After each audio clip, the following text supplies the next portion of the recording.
Our next presentation is a little bit closer to home. So here in Perth. So the presentation is on Water for Life, Healthy Country and Healthy People.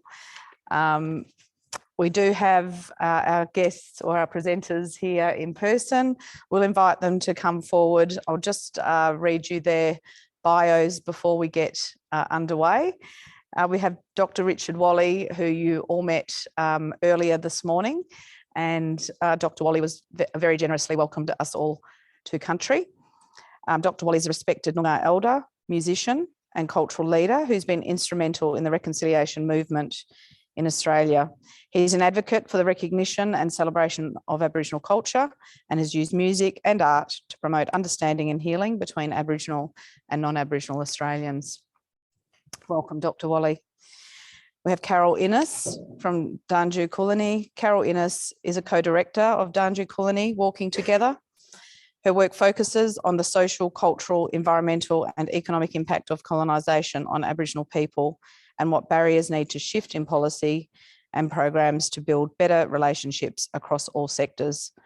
Carol is also the co-chair of Reconciliation Western Australia, and it's really lovely to have you here with us as well, Carol.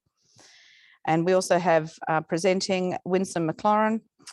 Winsome leads the state government's Waterwise program and Kep Cutagen, Gubby Cup Cuttadudda. I always stumble over this, so I'm so sorry.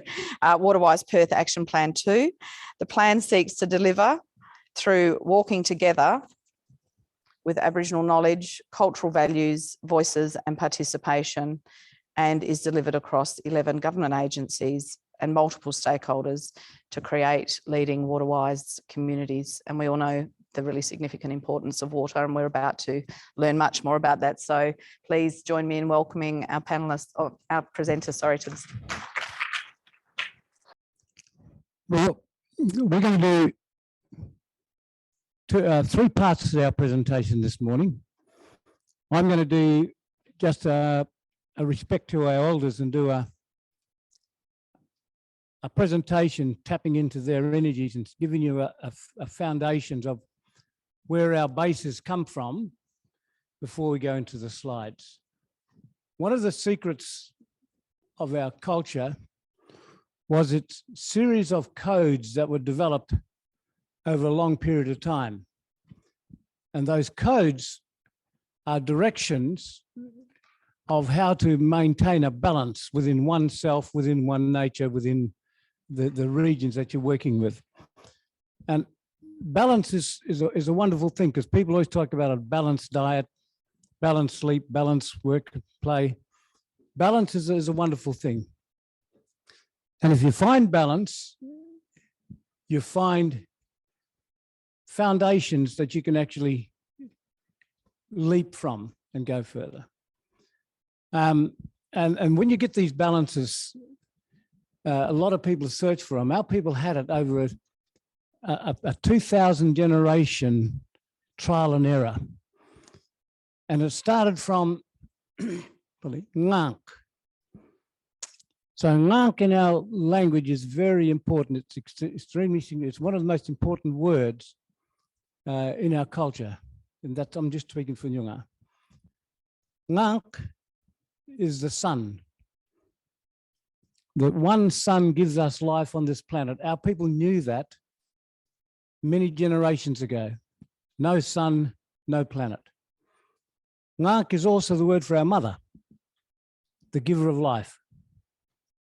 So the feminine connect come from the sun, and we're called the budja, which is the land. So the budja gives us our foundations.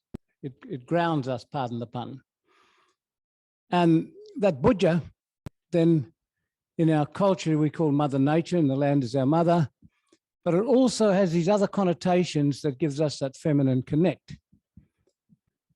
Because the budja give us our life, and when our mothers are pregnant, they're called bujari from the land. And connecting the land to us, if I hold that now and just park that bujari, ngank, budja, Bujari. Then we have the male side. So again, in our culture, the male side is two parts as well, celestial and earth. The male part is the moon. So the moon is the male for us, as well as the ocean and the water. So with the water and those four, the moon, the sun, the moon, the water and the earth gives us life. And if you want to be philosophical, you know that the sprinkling of that rain that falls on the land fertiles the land, allows the growth. It's the equivalent to sperm. It gives that seed of life and germination. So you can see our wisdom from ancient wisdom is applicable today. It's applicable because those cycles are balanced. The moon gets the tides, gets the rain. Now, once you've got those, then we have what we call the bilya, or the bilya.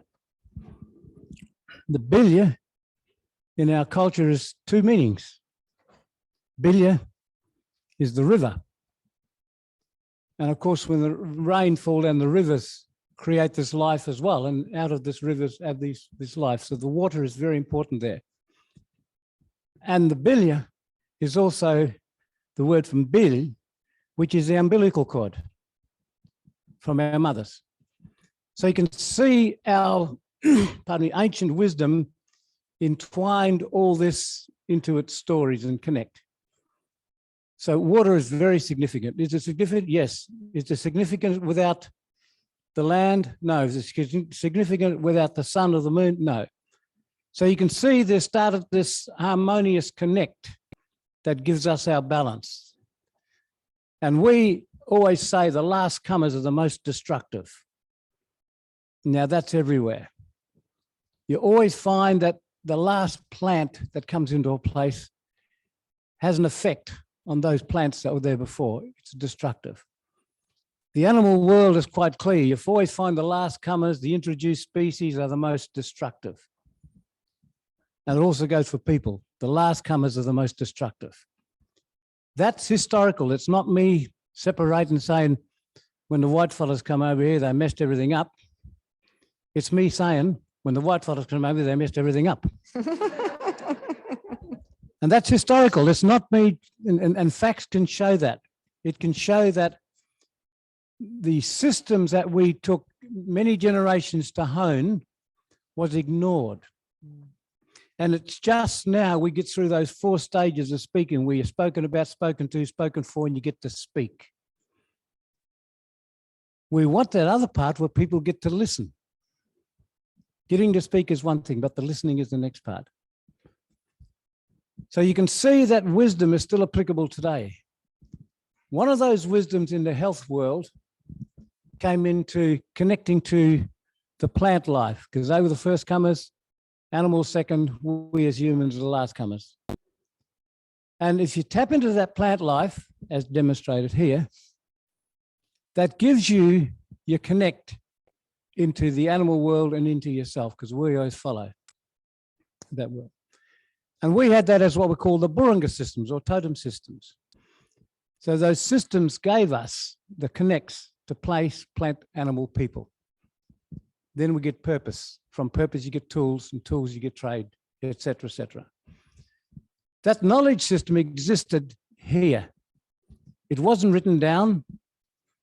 So because it existed in our psyche that's grown up through us and into our knowledge system at a small step at a time, it was underestimated and didn't believe to exist. But just one system we can tell you, there's many we had about 20 different systems, education systems, justice systems. You know, we had the health systems, and one of our top health systems was the marriage system. So the marriage system in our culture says that you don't marry. We have 2 lots of what we call moiety, then 4 sectors under that where you marry across. You never marry up and down. It's always cross, cross, cross. Following that system, it goes 6 generations before you marry back into your family. That is a blueprint for genetics. Get the blood right, everything else follows.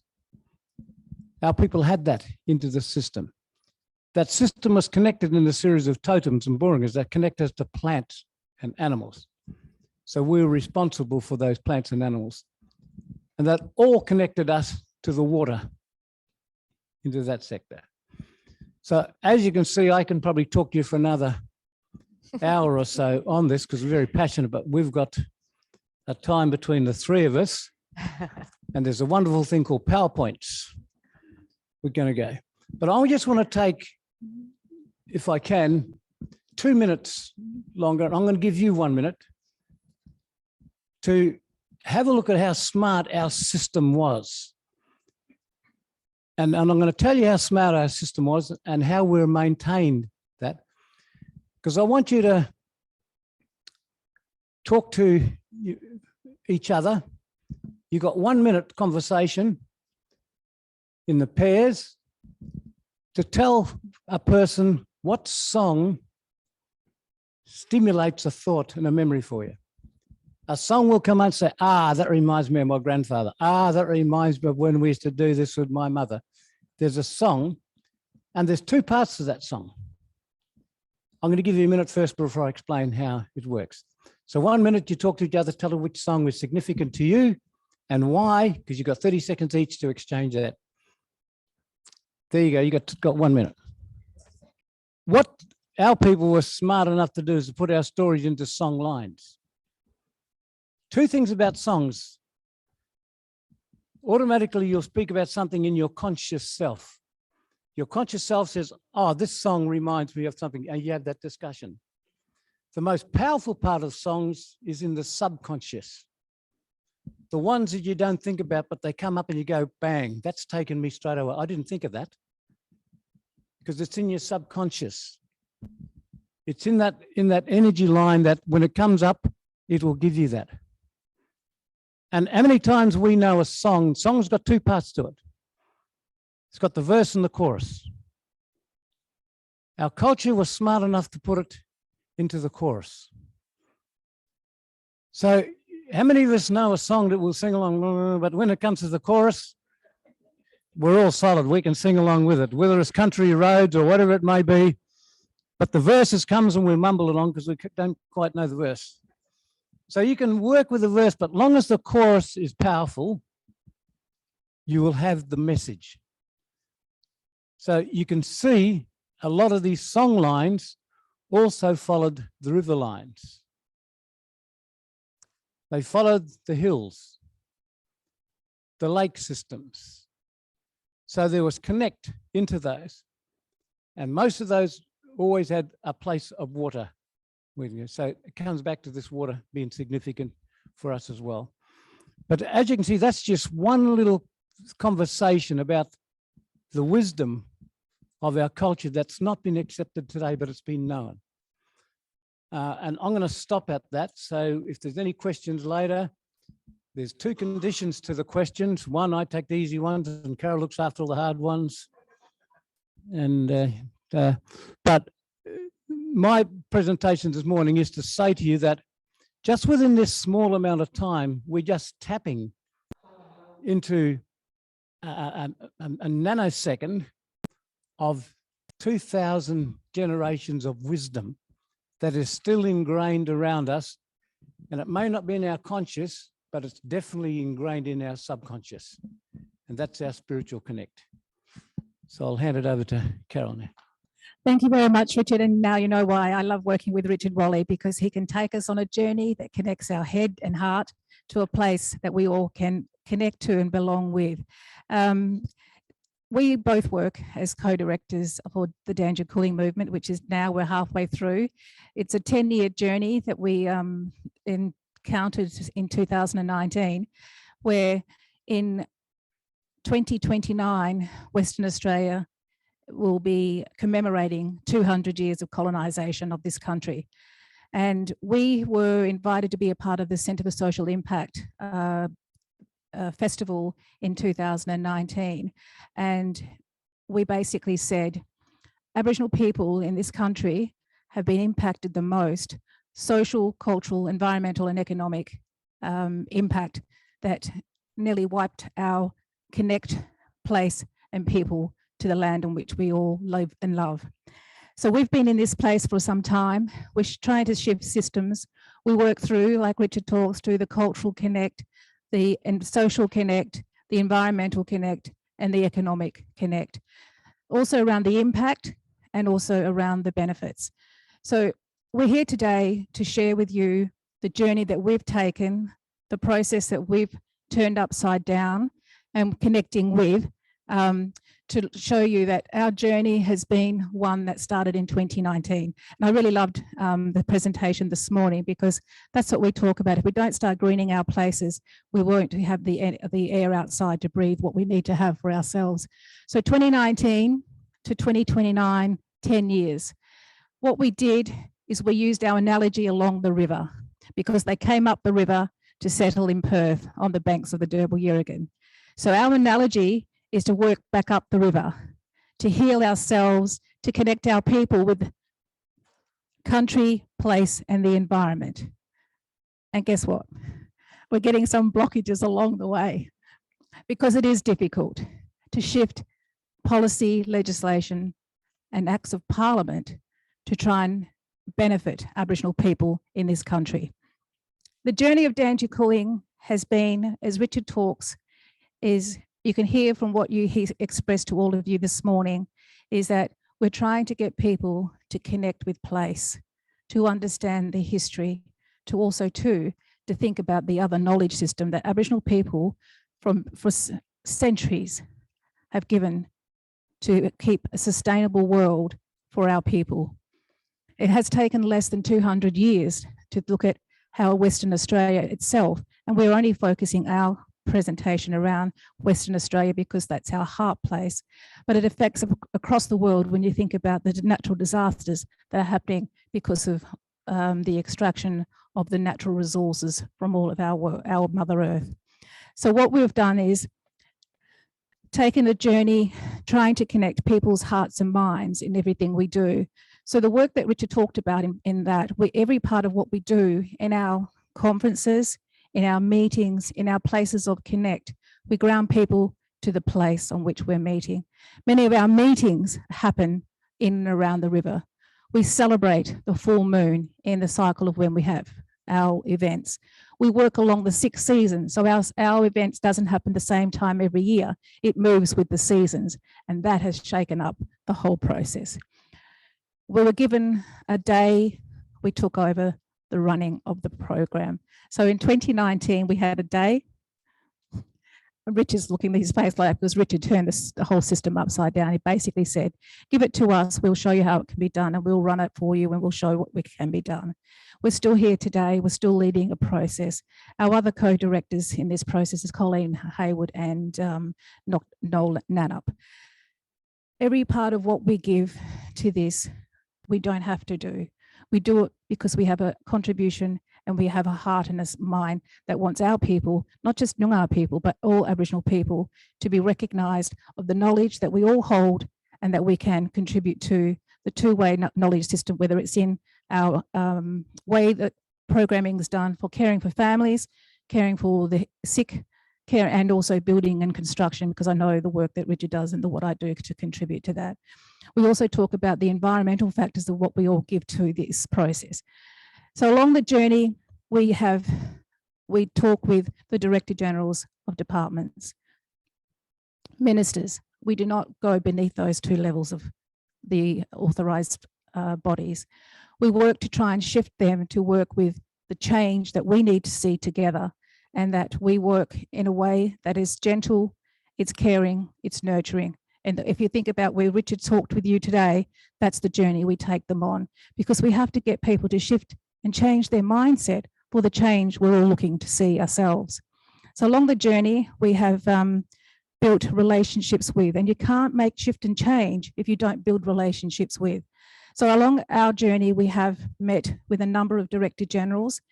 We have also worked within their system and advised too. And our presentation today with Winsome following me is talking about a case study of how we've done it together, how we've opened up our minds, let go of the baggage, and started to listen a little bit deeper to what Aboriginal people are asking for when we're talking about caring for country, working with us, walk beside us. Let's do this stuff together in a big way than it ever has done before. It's only a small step, but it has major impact. So when we bring people together, we hold you for the moment. We hold your hearts. We try and connect your head with that heart and shift. We want you to be a part of the change we're looking forward together. When we leave the place together, you go with a shift in your mindset. That's what we've hoped to do with all of our Danjoo Koorliny activities. We have events that bring all sectors together, all people together.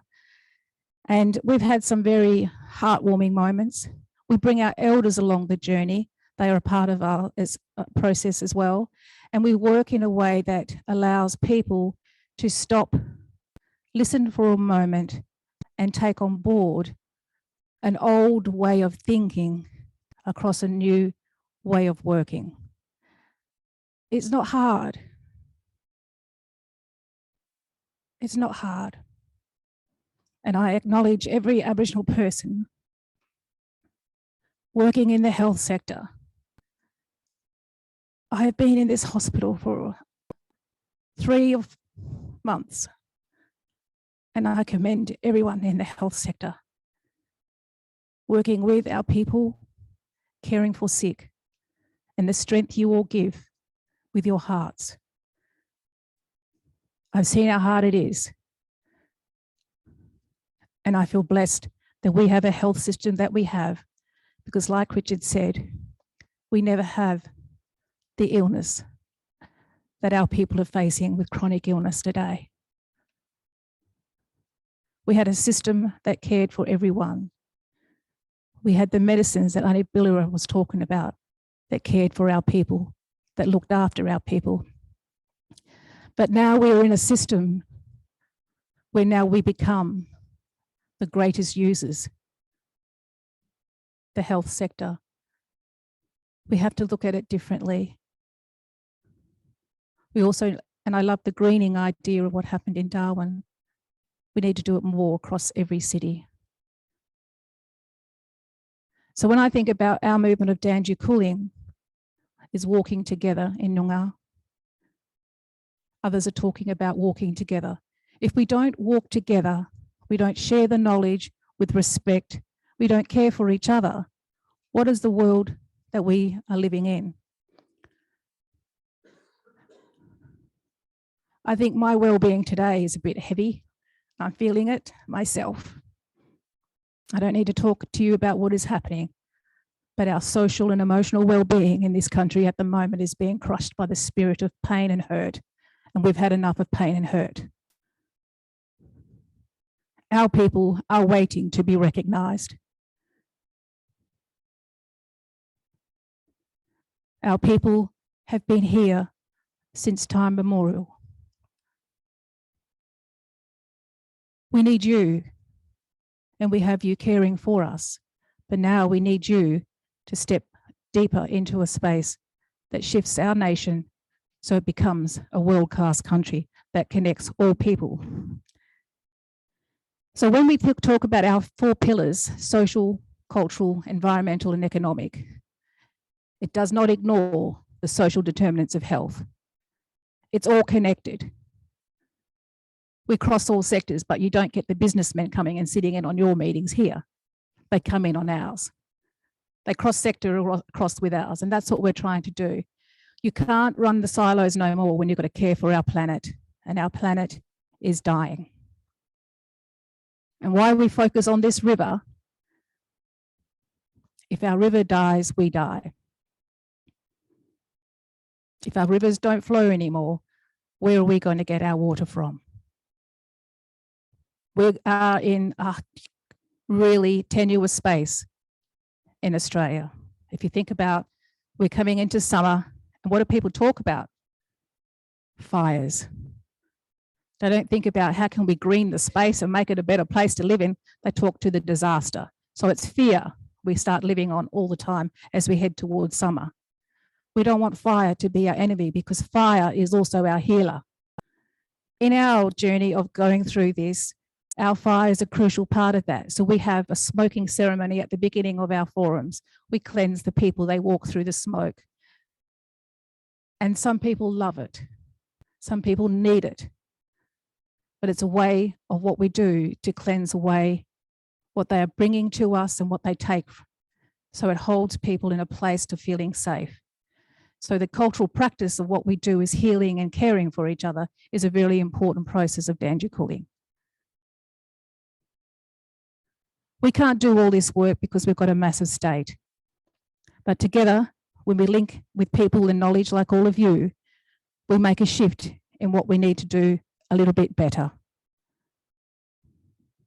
And now Winsome will talk through the process that we've gone through around the water-wise strategy. And you can see that with a little bit of influence and change, people could start to see, and it's hard when you're talking through stuff about water because all the analogies around water, like Richard says, turning on, you can tap into, you can do this, and we can flow this way, and we can, set some streamlines here.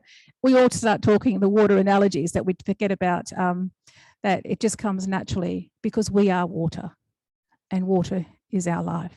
Thank you. Thank you so much, Carol.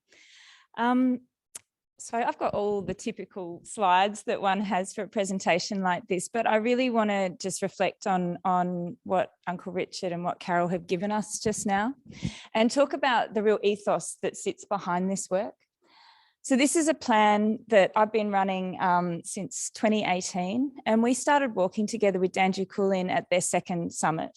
And that was at the time that this plan, the Waterwise Perth Action Plan #1, was available and out, and we were running that. And there was a commitment here to walk together with Aboriginal people. We didn't know what that looked like, and we didn't know what that meant. And now look what we created. Look at the difference between this and this. And I would say to all of you that there is an opportunity. We all have a vehicle. We all have something at our disposal, even if it's just our daily interactions with the people that we care for and that we come into contact with, even if it's just greening our own little balcony. We all have the opportunity to do something. And the foundational principles that we all share are exactly the water wisdom. This is the Waterwise Perth Action Plan, and it's called Kep Katajan, which is the Wajak for water wisdom, water knowledge. And we're talking about it in its broadest sense. We're not just talking about water efficiency. We're not just talking about turning off the tap while you brush your teeth. We're talking about creating greening, cooling spaces in the face of climate change. And it was so beautiful and heartening to see what the Royal Darwin Hospital is doing. This is some of what we are covering. Half of the actions in this plan speak to that greening, biodiversity, and creating those spaces, caring for Budja, caring for country, which means caring for people, and not just Aboriginal people. This will benefit all people.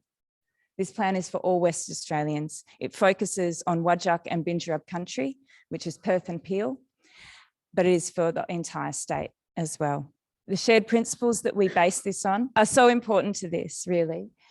We, at a state government level, we've got 11 state government agencies signed up to this plan, and we have these shared principles.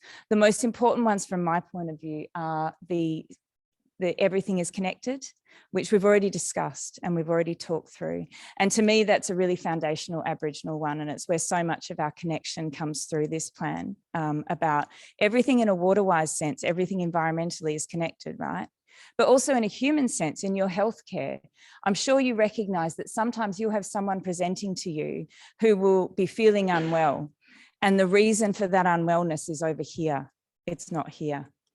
You know intrinsically that everything is connected.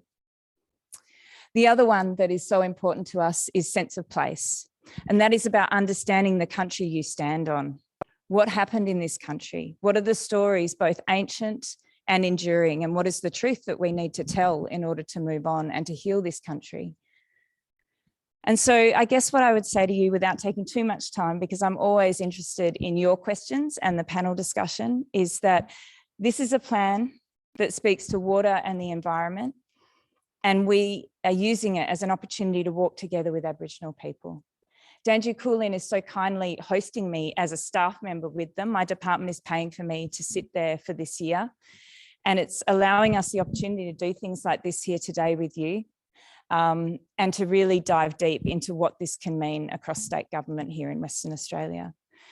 So as I said, every single one of us has the opportunity to do something big and small. And I feel very honoured to walk with Danjoo Koorliny and to use this plan for state government to get things done. Now it's your turn.